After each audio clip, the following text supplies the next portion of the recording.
Hari masih pagi di kota Daud, sebuah tempat kuno di jantung Yerusalem.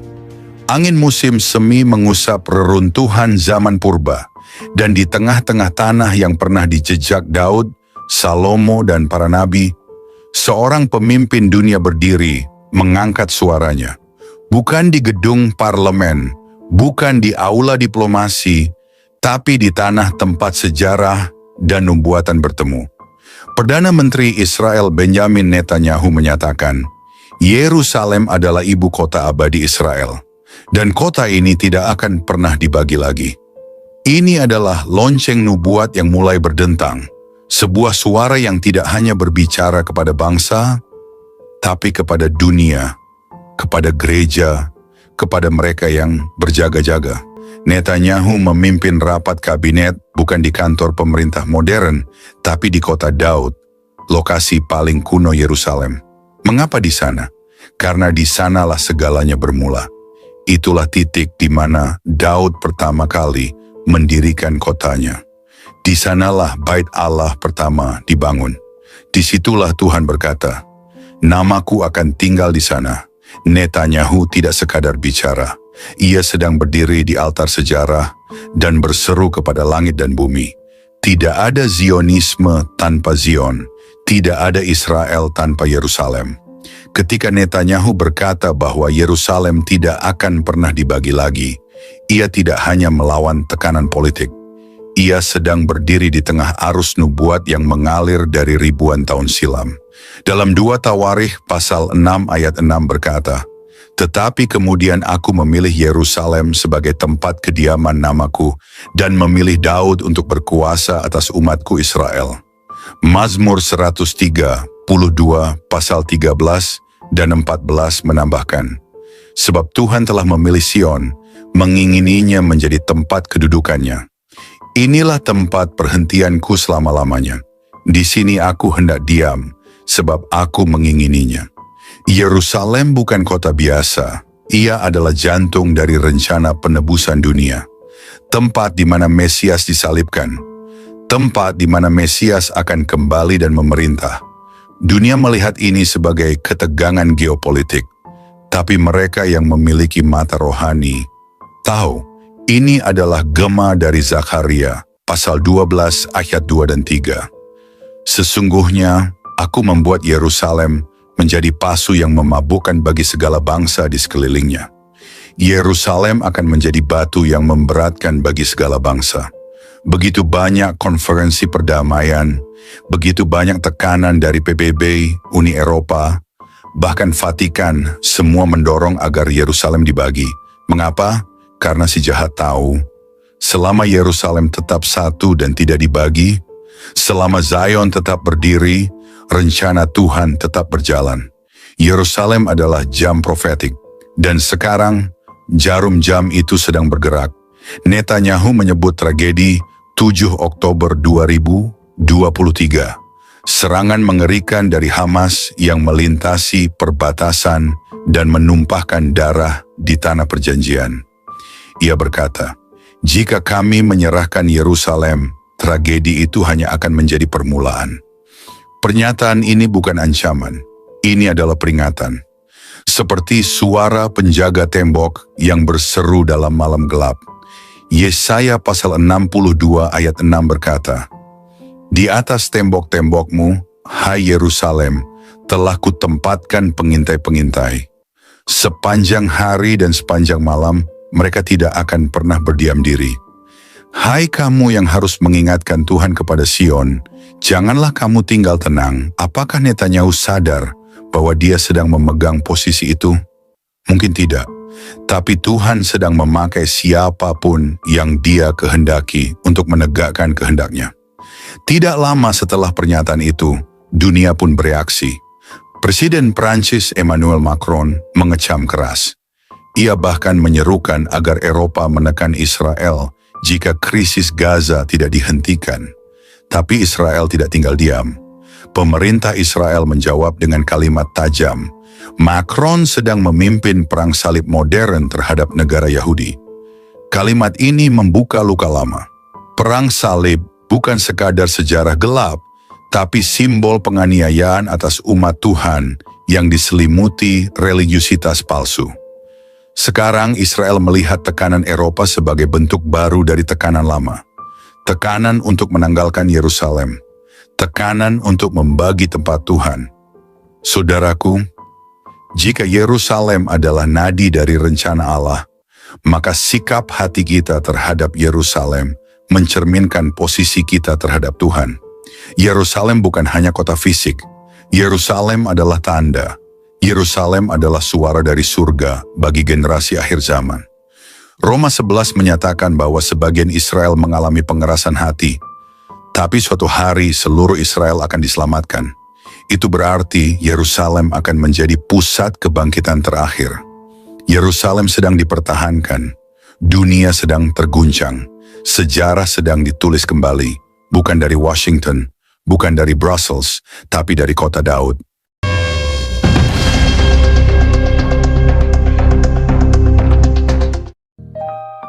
Shalom, selamat pagi Bapak Ibu, saudara-saudari terkasih dalam Yesus Kristus.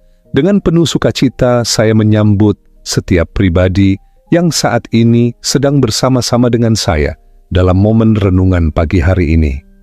Saya percaya tidak ada yang kebetulan dalam hidup orang percaya. Bila hari ini kita masih diberi napas, kekuatan, dan kesempatan untuk hidup, itu semua karena Tuhan memegang hidup kita dengan tangan-Nya yang penuh kasih. Kiranya damai sejahtera dan berkat dari Allah senantiasa berlimpah atas keluarga dan kehidupan saudara semua. Sebelum kita bersama-sama merenungkan firman Tuhan, mari kita berdoa. Bapa yang Maha Baik, Allah kami yang hidup, penuh kasih dan setia, kami mengangkat hati kami di hadapan-Mu pagi ini. Terima kasih karena kasih-Mu menopang kami, dan anugerah-Mu menuntun kami hingga hari ini. Kami percaya ada rencana surgawi yang Kau siapkan untuk kami. Saat ini kami mau mendengar kebenaran firman-Mu. Urapi setiap kami dengan Roh Kudus-Mu, supaya kebenaran firman-Mu bukan hanya kami dengar, tapi juga kami hidupi dan taati akan setiap kehendak-Mu. Dalam nama Tuhan Yesus Kristus, kami berdoa dan bersyukur. Amin. Saudara-saudari terkasih dalam Kristus, hari ini Yerusalem bukan sekadar berita utama. Ia adalah alarm rohani yang sedang berbunyi, sebuah lonceng profetik yang menggema ke seluruh bumi, memanggil siapapun yang mau berjaga-jaga untuk bangkit dan mengerti. Ketika Netanyahu berdiri di kota Daud dan menyatakan, Yerusalem tidak akan pernah dibagi lagi, ia sedang berdiri di pusat garis api sejarah dan nubuat. Dan apakah ia sadar atau tidak, kata-katanya telah menciptakan riak yang mengguncang dimensi roh. Yerusalem adalah kunci, dan siapa yang berani menyentuhnya dengan tangan yang salah, sedang menantang kehendak Allah sendiri. Zakharia 12 berkata, Aku membuat Yerusalem menjadi batu yang memberatkan bagi segala bangsa. Perhatikan, bukan hanya Gaza, bukan hanya tepi barat, tapi Yerusalem. Karena setan tahu apa yang banyak orang Kristen tidak tahu. Yerusalem bukan akhir dari konflik. Yerusalem adalah akhir dari sejarah. Hari-hari ini, kita melihat begitu banyak orang percaya menjadi suam-suam kuku. Lebih tertarik pada tren ibadah daripada isi firman. Lebih haus akan hiburan rohani daripada kebenaran rohani. Tapi Yerusalem sedang memanggil, seperti alarm yang memekakkan telinga orang yang tertidur. Tuhan tidak sedang mencari gereja yang sibuk. Dia mencari gereja yang berjaga. Dia tidak sedang menunggu popularitas. Dia menunggu kemurnian dan kesetiaan. Jangan salah membaca tanda-tanda. Apa yang terjadi di Yerusalem hari ini bukan kebetulan. Ketegangan ini bukan semata urusan politik atau konflik etnis. Ini adalah persiapan panggung akhir zaman, di mana nabi-nabi palsu akan bermunculan, di mana banyak orang akan murtad, di mana bangsa-bangsa akan memusuhi Israel, di mana antikristus akan menawarkan damai palsu, dan di tengah itu semua, mata Tuhan tertuju ke satu titik di bumi, Yerusalem. Apa yang harus kita lakukan? Jangan puas dengan kekristenan yang dangkal. Minta Tuhan membukakan matamu akan nubuatan. Pelajari firman. Gali kitab-kitab para nabi. Karena semuanya menunjuk ke satu hal, Yerusalem dan kedatangan Mesias. Hari ini, mendukung Yerusalem bisa membuatmu dituduh ekstrem.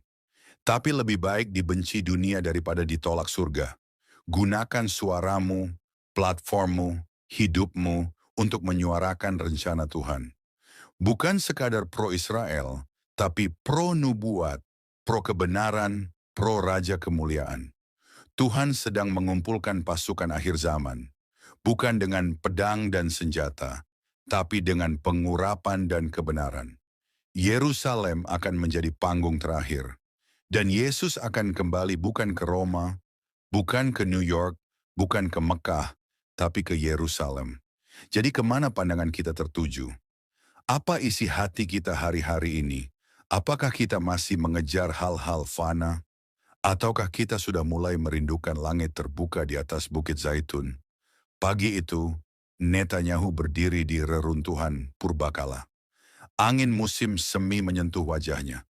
Dan dari mulutnya keluar kalimat yang tidak akan hilang dari sejarah. Yerusalem tidak akan pernah dibagi lagi. Kalimat itu seperti gema dari masa lampau. Seperti suara Daud yang berkata, "Jika aku melupakan engkau, hai Yerusalem, biarlah lidahku melekat pada langit-langit mulutku." Dan sekarang tugas kita adalah merespons, karena setiap deklarasi dari bumi, jika sesuai dengan kehendak surga, membuka pintu penggenapan. Saudaraku, Yerusalem bukan hanya cerita kuno. Yerusalem adalah kompas nubuatan. Dan saat kompas itu mulai bergetar, tanda-tanda langit mulai bergerak, kita harus menanggalkan semua beban dan mulai berlari menuju penggenapan. Jangan tunggu guncangan besar baru engkau bersiap. Jangan tunggu media dunia mengakuinya. Jangan tunggu para pemimpin rohani bersatu suara. Hari ini Yerusalem sedang memanggil. Apakah engkau mendengarnya?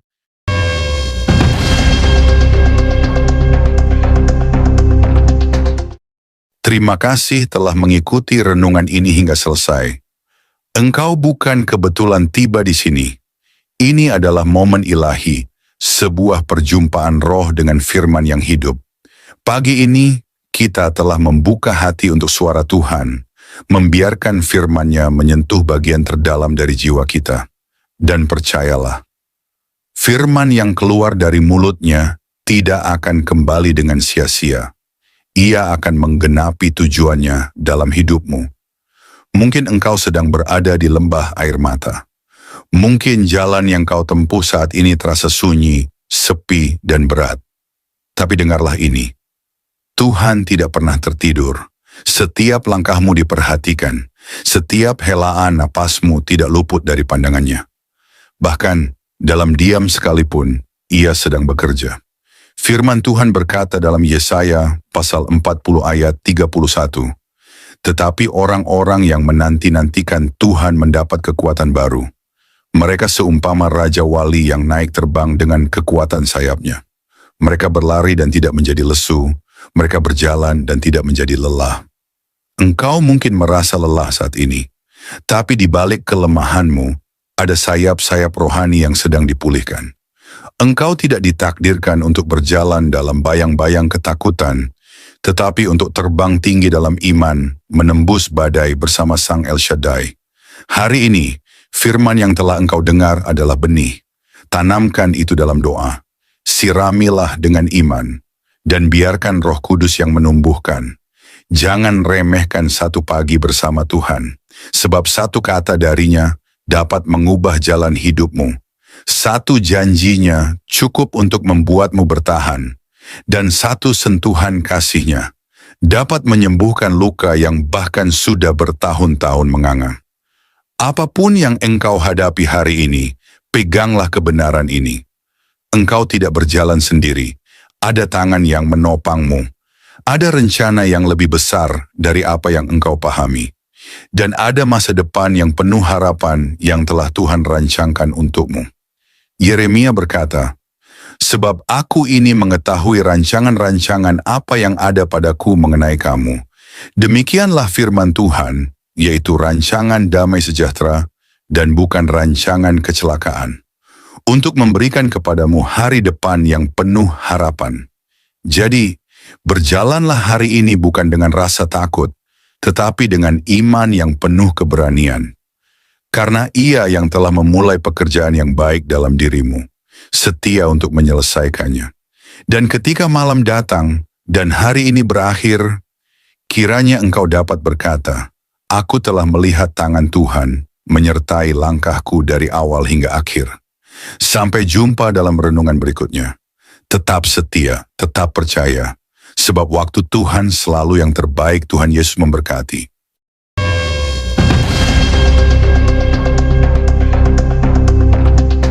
Mari kita berdoa. Terima kasih Tuhan Yesus atas firman-Mu yang kami dengar pagi ini. Firman yang menghidupkan, menguatkan, dan menuntun langkah kami dalam menghadapi hari yang baru. Kami bersyukur karena Engkau tidak pernah membiarkan kami berjalan tanpa arah. Engkau berbicara, Engkau menegur dengan kasih, dan Engkau meneguhkan kami lewat setiap ayat yang telah Engkau bukakan pagi ini. Terima kasih untuk hadirat-Mu yang begitu nyata. Bahkan dalam kesunyian pagi, kami merasakan bahwa Engkau dekat. Engkau menyentuh hati kami yang mungkin sedang letih, kecewa, atau kehilangan semangat. Engkau mengangkat wajah kami yang tertunduk dan memberi harapan bahwa kami tidak sendiri. Tuhan Yesus, kami tahu bahwa hari ini bukan sekadar rutinitas biasa. Hari ini adalah kesempatan baru, lembaran baru, dan anugerah yang Engkau percayakan kepada kami. Itulah sebabnya kami ingin memulai hari ini dengan berserah sepenuhnya kepadamu. Bukan hanya langkah kami, tetapi juga hati kami, pikiran kami, rencana kami, dan seluruh hidup kami. Ajari kami untuk tidak hanya mendengar firman-Mu lalu melupakannya, tapi tolong kami untuk menghidupi setiap kebenaran yang telah kami dengar. Berikan keberanian untuk taat, hati yang lembut untuk menerima teguran, dan kerinduan untuk makin dekat kepadamu hari demi hari. Jika hari ini kami harus menghadapi tekanan, berikan kami kekuatan untuk tetap berdiri teguh. Jika hari ini ada keputusan besar yang harus diambil, berikan kami hikmat dan kepekaan untuk mendengar suara-Mu. Dan jika hari ini kami harus menghadapi orang-orang yang sulit, ajari kami untuk tetap mengasihi dengan kasih Kristus yang lembut dan sabar. Kami juga berdoa Tuhan, untuk setiap pribadi yang pagi ini mungkin berdoa dalam diam sambil menangis, yang memikul beban berat, yang sedang merasa tak sanggup melanjutkan. Tuhan jamahlah mereka, berikan pelukan kasih-Mu yang memulihkan, berikan penghiburan dari Roh Kudus yang menenangkan, bangkitkan kembali semangat hidup mereka, dan nyalakan kembali api iman yang mungkin mulai padam. Bagi yang sedang sakit, kami minta kesembuhan-Mu. Bagi yang sedang berduka, berikan kekuatan surgawi. Bagi yang sedang menantikan jawaban doa, Tuhan tolong bukakan jalan. Engkau tahu isi hati setiap anak-Mu. Tidak ada yang tersembunyi di hadapan-Mu. Dan kami percaya, Engkau tidak akan mengecewakan orang-orang yang berharap kepadamu. Tuhan Yesus, jagalah mulut kami agar tidak menyakiti. Jagalah pikiran kami agar tidak menyimpang. Jagalah hati kami agar tetap bersih di hadapan-Mu. Biarlah setiap langkah kami hari ini dipenuhi kasih dan kebenaran. Dan apapun yang kami kerjakan, biarlah semua itu mendatangkan kemuliaan bagi nama-Mu. Kami juga menyerahkan orang-orang yang kami kasihi ke dalam tangan-Mu. Lindungi keluarga kami, berkati pekerjaan mereka, kuatkan iman mereka, dan jadikan mereka saksi-Mu di tengah dunia ini. Teguhkan kami sebagai satu rumah tangga yang dibangun di atas dasar firman Tuhan. Kami berdoa juga untuk gereja-Mu, para pemimpin rohani, dan semua hamba-hamba Tuhan yang Kau panggil melayani. Berikan kekuatan baru bagi mereka, hikmat yang segar, dan hati yang terus melekat kepadamu. Bangkitkan gerejamu Tuhan, agar menjadi terang yang bersinar di tengah kegelapan zaman. Akhirnya Tuhan, kami ingin berjalan hari ini dengan langkah yang ringan. Bukan karena hari ini akan mudah, tapi karena kami tahu Engkau berjalan di depan kami. Engkau menyertai kami dengan kuasa-Mu. Engkau meneguhkan kami dengan kasih-Mu. Dan Engkau memberi damai yang melampaui segala akal. Terima kasih Tuhan Yesus atas firman-Mu yang menguatkan pagi ini. Kami akan melangkah dengan penuh harapan dan sukacita, karena kami tahu Tuhan yang kami sembah adalah setia, penuh kasih, dan tidak pernah meninggalkan kami.